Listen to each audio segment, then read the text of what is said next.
Hey guys, welcome to Troy Time. Hey, check it out, we got a good one today. Today we're going to expand upon our DIY awesome indoor garden, okay? The 1 square foot hydroponic garden. It's awesome, guys. The last video, I talked all about it. I talked about how awesome it is, why you should do it, and we started some seeds. We started our summer vegetables. We started our tomatoes, we started our peppers, we started our peas, and we started our cucumbers. So we're going to review those first. We'll look at those today. And in today's video, we're going to go over what we do for our microgreens and for our sprouts. It's awesome stuff. Stay tuned. Okay, first things first. Let's review the seeds that we just planted yesterday, okay? We've got our awesome little automated watering system.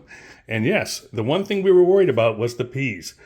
Were they going to sprout even though I didn't soak them? And you can tell they're sprouted awesome, okay? So the peas are doing great right there. Let's move in. And we've got no movement yet, but that's to be expected. Those are our tomatoes. Those are our peppers. Those are our peas. And finally, we got our cucumbers. And the cucumbers have actually started as well. If you look close, I think a couple of the cucumbers have actually begun to pop. Check him out. Bam. Right? So that's awesome. So the seeds are doing great. That automatic watering system is working just perfect for this, okay? So it's a great way to go, guys. So already we're having good success. So once those seeds get fully germinated, we'll stick them in the rack where they belong. So that's coming up. But for today, we're going to talk about microgreens and we're going to talk about sprouts. Okay, so I want to start with this. So I've grown a lot of microgreens over my time. I've been growing microgreens and sprouts for several years, okay? When I first started, I was growing everything to see what I liked. Now I've got it narrowed down to the perfect 4. They really are a great combination. They work well together in growing and they work well together in all the different recipes. Usually I mix them all together and I put them on everything. I put them in my ramen, which I love, and those 4 combined make an awesome salad just by themselves. If you've got some greens and you've got those 4 microgreens and sprouts, that's a winner. That salad's awesome. It's booming. I make them all the time. I love them all the time. Great stuff. Okay, guys. In my mind, the most important thing about growing microgreens is establishing a routine, is getting a rhythm, getting their rotation, okay? Without establishing a routine, it can get very chaotic very quickly. I was growing 7 different microgreens, okay? And all of them were at different stages. And so I would just harvest it and replant without thinking. And they all were on their own schedule. So I had to remember all that and kind of keep track of it. I had to basically build my own calculus trying to figure out, does this one come out of the blackout today or is it tomorrow? Oh crap, I was supposed to harvest that one yesterday. Oh dang it, I didn't take this one out of soak time. You know, it was just everything was on its own schedule and there was no rhythm to it, no rotation. And so I was messing up all the time. Biggest tip I can give you on growing microgreens is to have a rotation. And I've got 2 great rotations and they work great. The microgreens that I grow fit right into it. They fit together great in the rotation. They fit together great in all the recipes where we use them. It's just an awesome set of microgreens and sprouts, it really is. So I'm going to tell you what they are. They're my 4 favorites, okay? And you can grow whatever, but you've got to be able to get it into the routine that's going to make sense for you. The 4 that I've chosen, that I've narrowed down to, I love it for their palate, their taste. I love it for how they grow together. And they're just so easy to grow. I apologize for my voice today, guys. I've got a little tickle in my throat, so bear with me. So the 4 microgreens we're going to grow for starters are pea shoots, mung beans, lentil sprouts, and radish sprouts. That's an awesome combination. They're going to fit together well space-wise on the rack. They're going to grow well together, and they're going to be in recipes all together and awesome. So here's the trick to having an awesome rotation. It's super important when you're growing things vertically on the rack. That's going to allow you to maximize space and keep everything organized, and it works well. So the trick is you need to always plant on the same day. So regardless of whatever harvest day is for each different microgreen, I'm not just going to replant it and let it go. I'm going to wait and we're going to plant everything together, okay? So everything gets planted and then you harvest as you go. There's always wiggle room on your harvest because you can always go longer. Most harvests are, you can harvest anytime after such and such a day. You know, you can harvest anytime after day 5 or something like that. So you've got a lot of leeway on your harvest. Okay guys, so there's 2 different rotations that you can use. We're going to be using this first one. The easiest method that you can do is set up a 7-day rotation, okay? So on a 7-day rotation, you're going to plant all your stuff at the same time. So I like to use Sunday. I'm off on Saturday and Sunday, so I like to plant on Sunday. It doesn't take a lot of time, but it is a convenient day to do my planting. So I'll plant things and they'll grow and I'll harvest them at different times. And then I wait and then I replant everything on Sunday. Right? Now I could squeeze in an extra plate here or there of something, but it just adds to the confusion. So I prefer to just plant everything on the same day. It works out awesome. Another good rotation is the 10-day rotation. On the 10-day rotation, I'm going to plant every 10 days. So I might plant on the 1st, the 10th, and the 20th and rotate through like that. You don't have to choose the 1st. You could do You could do the 5th and the 15th and the 25th, just the same. I like the 1st, the 10th, and the 20th because it is sort of a nice reminder. You know when the month begins, oh, that's my planting day. And all the days with the factor of 10 are just easy. So the 10-day rotation you can do as well. The benefit to the 10-day rotation is you can reduce the number of plates for different things when we're doing our greens. But we're going to go with the 7-day rotation because that's the most basic one. And you're going to find that it's going to make growing microgreens and sprouts so easy and so fun to do. Okay guys, there's 3 basic events that happen when you grow microgreens. There's a soak time, there's a blackout period, and then there's a grow time. Okay, it's super simple, especially when you plant everything together. They soak for generally the same amount of time, almost all of them. And then they go into the blackout together, and they're in the blackout for the same amount of time, almost all of them. And then you have your grow period, and the grow period changes. That's what changes, but that's simple to manage. And it's always okay if you grow them longer rather than shorter. Usually, like I said, usually the harvest, it's 5 days and beyond, or 6 days and beyond, or 7 days and beyond, things like that. All right, so let's get into it. Let's talk about the sprouts, and let's get them in the jars, and let's get these things going. Okay guys, so here we're getting ready to soak our microgreens. I use mason jars. I like using the mason jars. The mason jars have some lines on them, and that kind of shows me where I like to fill them up to. I didn't take measurements this time. I'll do that next round here in 7 days when I do the next batch of these things, and I'll give you the actual measurements. But here you can see them. They're going to be different sizes because some of these are going in small plates and some are going in large plates, okay? So we'll go over that next, and I'll just kind of walk down the line, and we'll show you what we got. All right, guys, so starting off, we have our radish microgreens here on the left. Then we've got mung beans, then we've got our lentil sprouts, and we've got peas. We've got 2 extra large plates of peas on the back end because I'm going to be doing a stir fry with those soon. Okay, the radish seed soaked for 2 to 3 hours. The mung beans soaked for 24 hours. The lentils and the peas soaked for 12 hours, okay?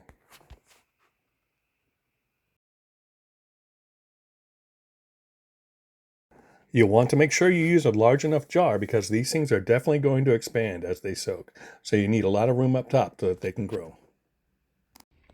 Okay guys, let's give you an update on these microgreens and sprouts, okay? I'm slightly out of order. I'm slightly out of the normal order that I do things because I wanted a picture with all of the sprouts and the seeds in the jars. So I normally do the radish sprouts later after the other ones have soaked because they only soak for 2 to 3 hours.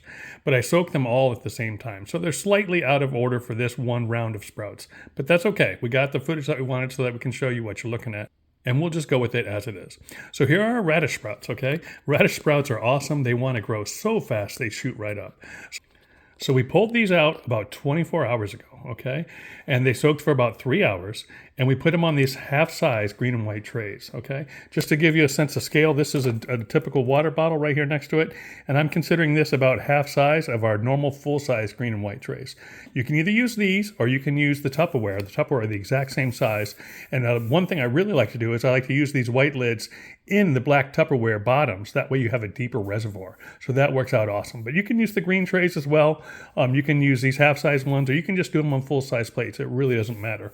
What I found to be a great volume of how much I'm going to eat in 1 week, remember we're harvesting these in every 7 days. For me, in 1 week, this is the perfect amount of radish sprouts, okay? That's what we're going to eat this week, is these radish sprouts right here, and it works out perfect. If I do the larger tray, generally there's quite a few left at the end of the week. And so that's not a good thing. I don't want to waste food. And so this size works out just perfect. And it's going to work out great in our rack. But for radishes, just make sure that you put them in one level plane, okay? You don't want them stacked up on top of each other. It may look like that a little bit here, but if you're looking close, it's one layer. It's just that they're sprouting and they're starting to grow.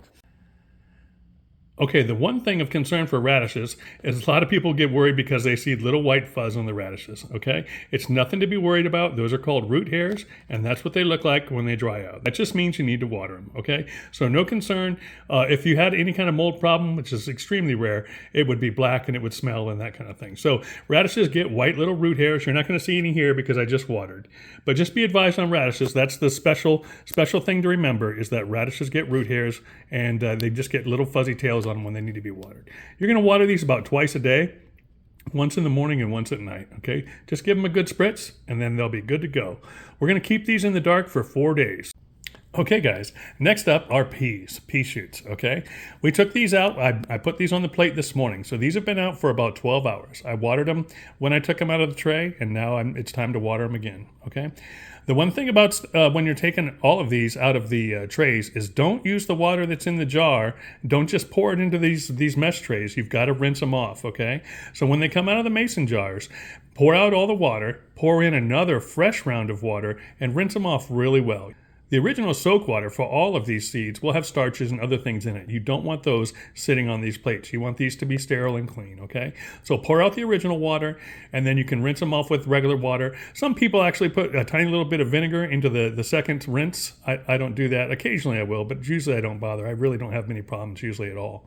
So the biggest thing about pea shoots, their particular thing is there's going to be a lot of particulars in there, okay? There's going to be a lot of split peas that need to come out and a lot of pea shells, okay? Invisible, you'll see little clear pea shells, okay? And you'll see half split peas, okay? I've picked them all out of this. You want all of those removed because the only thing you want on the tray is things that are going to grow. Anything that's going to sit there has a possibility to go sour, okay? And you don't want that. So you'll look through. I'd take some time here. Really take, 3 minutes, 4 minutes, and go in a row, across and just look for all of them and take them all out. It's probably going to take you a little while to go through. If it's a large tray, it may take you 5 minutes. A smaller tray it may take you 2 or 3. But take a moment and get all those particulars out on your pea shoots, okay? We're gonna water these twice a day. We're gonna keep them in the dark for 4 days, okay? Right now, this is the first day. We took them out. These are 12 hours old coming out of the jars. And for pea shoots, we're using the half-size plate again, okay? Here's our bottle to compare regular normal-size water bottle. And yeah, these half-size plates work great. I also occasionally will do pea shoots on full-size trays. Generally, if you're going to cook, I'll do a lot of cooking of them in like a stir-fry. Things are going to shrink down. So I will use bigger portions of the plates. If I'm going to do like a pea shoot stir-fry or anything like that, then I will do the larger tray so that I've got more of them. But if I'm just putting it in salads and sandwiches and things like that, for me, the half-size tray works great. And just for reference, here's a full-size tray, okay, with a water bottle. That's what the full-size tray looks like. It's maybe 2 to maybe 3 times one of the smaller trays. But I've got this here. This I am going to do a stir-fry, so that's why I've got these on a larger plate. Let me see if I can find one of those little shells so you can see what I'm talking about here. See if I can reach in. It looks like, oh, here's a split pea that we missed. Where did he go? Here he is. I'll put him aside. So that pea is split, okay? So you want to pick out as many of those as you can. And then here's a little shell right here. I don't know if you can see it. Yeah, so those are the things. That's just like a clear, translucent shell of a pea. So those are the things that you want to pick out. I missed those too, okay? But that's okay. It's a big plate. It's okay if there's 1 or 2 in there, but you just don't want a whole bunch of those floating around. Okay, next up is mung beans. Again, we took these out about 12 hours ago. This is what they look like. Okay, you want to make sure they're in one level, okay? You want to make sure that they're in one level and they're not piggybacking on top of each other, okay? Not many particulars about mung beans other than that. You don't want to overstack them. You don't want them really stacked up. These are starting to stack just a little. I could probably gone just a little, maybe just a pinch less of these. But that's okay. This is about perfect, and we're going to go with the mung beans. Super easy on the mung beans. The mung beans now we're going to keep in the dark for their hoe grow session, all right? So generally they're going to be ready about day 5 or so, and their hoe grow session, they're going to be in the dark. We're using a larger tray. The large trays are like 9 by 12 or 10 by 12, something like that. And we're using a larger tray of these because I used a lot of these. They're crunchy and they're good and you can eat a lot of these. And these are also in a large tray. Again, they have a great crispy neutral flavor. These are crunchy. They've got a lot of protein. You want to lay these out on a tray. And these technically are sprouts, okay? We're not going to take this to the microgreen stage. We're going to grab these when they're still a sprout. And that's going to be like usually about day 3, maybe day 4. We're just going to get those first cotyledon leaves, and then we're going to grab them right there. And they're great. They're nutty. They taste really, really good. They're crunchy, and they got a lot of protein. These are actually a little wet yet. So they've been sitting stacked. I'll show you that here in a minute. And these actually I don't have to water. They're a little too wet for my liking. And to be honest, I'm going to pull a few of these off of here. They are one layer, but there are a lot of them that are kind of mushed together. So I'd rather see them just a little bit thinner. So I did go a little heavy on the volume of these. I was in a bit of a hurry this morning, so maybe I didn't quite pay the full attention. So I'm going to grab, half a handful of these off of here and spread them out a little more because I don't like how wet they are. Okay, so I just grabbed about a handful off of these, a small handful, and I'm much more comfortable with that. You'll see they're not so clumped together the way that they were. And these are still wet from this morning, so I'm not even going to water them this time. I'm just going to put them right back in there, okay? But these are great. I love these. These are full of protein, and they're just crunchy. They're really, really good. Yeah, so very low maintenance on these lentils. Almost almost impossible to mess these up. But that's what we have for the volume, and I'd like to do a large tray of these. Sometimes I end up with a few extra at the end of the week, but I like a large tray for these. They're good on everything. Okay, guys. So as you know, we're doing our sprouts and our microgreens on the top of our shelf, okay? So let's talk about the top layer first. There's no lights up here. That's perfect because we want, at this stage, we want these in the dark and we want them weighted down. So what we do is we stack them, okay? In this particular time, I have these two levels here. Those are our extra peas. So those are going to be our pea stir fry coming up. So make sure you subscribe. Don't want to miss when we do our pea stir fry. But these are our mung beans. And these are our lentils, and this is just the top layer where the water bottles are, okay? So they're all in one big stack, and then it makes it super easy space-wise, and we'll put them in their final positions when we take them out of blackout. Actually, remember now the mung beans and the lentils aren't gonna come out of the blackout, they're gonna stay in the blackout, but the other stuff will move when it's time. On the next level down is where we have our smaller plates, and we'll be adding to that in the future. But right now we have our peas on the bottom, and we have our radish sprouts on top. Okay, and that's how they sit on the rack. Right now I have the lights on pointing backwards just for the film, but generally I would turn that light off. I can do so now. Okay, and then that's how we keep those weighted and in the dark. Okay guys, for the vegetables and the greens, generally I use the automatic watering little bottle that we showed you previously. But I'm just going to show you in real time how quick and easy, how fast you can water these things. So twice a day we just do this.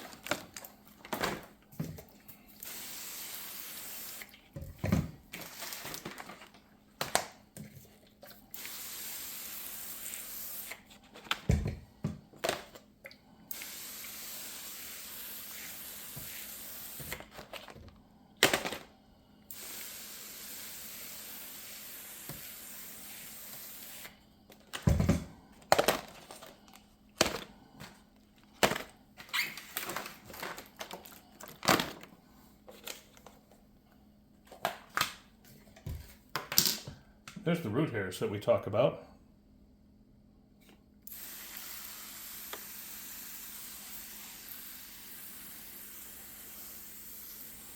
These are looking great.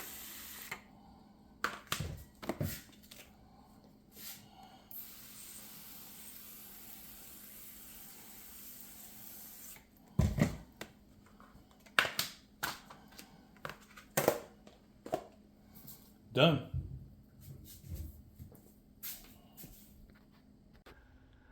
Okay guys, so now I want to show you something cool. Those are our sprouts and our microgreens, right? And we've got them up top. We're going to move them all into their particular location as we go. But this is what I want to show you. So there's several spaces on this rack where you can do more than one item, okay? If you notice, watch this. You can turn, and especially the ones that are in the dark up here, they don't need a light. So you can put them just like this, okay? And so what that's going to do is that's going to open up this little side space, okay? I'm going to be referring to this side space as a sidebar. So we've got our main trays, and then we have our sidebar, or our secondary trays, or whatever we're going to grow, okay? In this particular instance, we're going to grow in mason jars right here beside our plates. As you can see here, I can easily fit two. I could fit more, but I'm not trying to just max everything out. So we've got room for 2 mason jars growing whatever kind of sprouts we want. Okay guys, so this is where I need your help, right? Let's figure out what we want to grow in these. We've got lots of options, okay? I'm not always running the mason jars on the side, but I want to do it to show people that it can be done as well. We could do broccoli, we could do arugula, that grows really fast. We could do red amaranth, right? To have some color, some red sprouts, that would be kind of cool. We could do daikon radishes, which are like a white radish. We could do rainbow radishes, which are purple. So that'd be a nice little color to have as well. Also, we can do alfalfa. Also, we could do an alfalfa mix that's got some of the mustards and other things mixed in with it. Also, I have a kale trio, 3 different types of kale that we could go all in one container. So we have broccoli, red amaranth, purple rainbow radish, white daikon radish, arugula, alfalfa, alfalfa mix, and kale. So out of those, you choose Pause the video right now, leave me a comment, tell me which ones you want. Try and get your comments in because I want to catch it for the next rotation. So it's only a few days away when we harvest all the microgreens and sprouts that we're planting today. So I want to have that information in so that we can start the mason jars at the same time. Always on our same planting day, right? Just like we talked about. So yeah, so a lot of choices here. It's kind of fun. You guys get a little interaction, right? Let me know. So leave me a comment. Let me know what you want to see grown in the mason jars and we'll make it happen, Captain. My throat still has a little tickle. I think I may need a lozenge. Anyways, let me know in the comments what you want to grow and we'll make it happen. So in the comments, just write mason jars and then just leave me a list of your favorites and we'll go from there. All right, guys, that's microgreens and sprouts, right? These videos will be getting shorter and more concise as we go. The first few, we kind of got to get everybody into the rhythm, get all the preliminary information out there so that people know why we're doing it, what we're doing, that kind of thing. But as we go, they'll get shorter and more concise, and it's be quick updates. Boom, boom, boom. This is what plant we're putting where. This is how we're trellising it like this, just bam, bam, bam.